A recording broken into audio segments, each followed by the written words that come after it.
সেই সাথে একটি বিশেষ আলোচনা সভা রয়েছে, বিশেষ আলোচনা রয়েছে। এই বিশেষ বক্তব্য তুলে ধরবেন খোকসাডাঙ্গা প্রামাণিক উচ্চ বিদ্যালয়ের প্রধান শিক্ষক সম্মানীয় শ্রী সুদীপ কুমার চক্রবর্তী মহাশয়। যে বিশেষ বক্তব্য, সেই বিষয়টি হয়েছে একটি গ্রামীণ বইমেলার প্রয়োজনীয়তা ও ভবিষ্যৎ।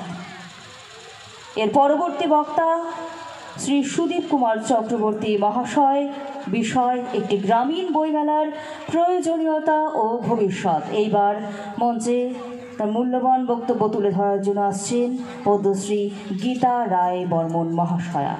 আমি তাকে অনুরোধ করছি তার মূল্যবান বক্তব্য তুলে ধরার জন্য।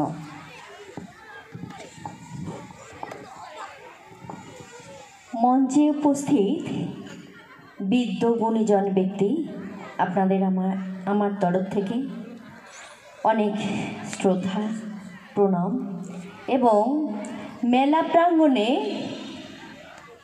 ঘোকসাডাঙ্গাবাসীকে আমার অনেক প্রণাম, শুভেচ্ছা এবং ভালোবাসা। এতক্ষণ যারা বললেন খুবই মূল্যবান দামি দামি কথাগুলো বললেন, আমি জানি না আপনারা শুনলেন কিন্তু বাস্তবে কতখানি তা ফলপ্রসূ হবে। তথাপিও আমি অনুরোধ করব আবারও। তার আগে ধন্যবাদ জানাবো এই ঘোকসাডাঙ্গার মতো একটা প্রত্যন্ত এলাকায় এত সুন্দর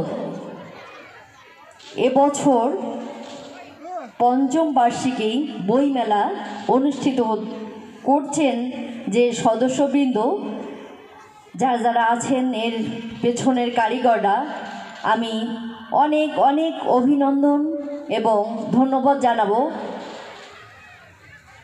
মানুষকে বইমুখী করার প্রয়াসকে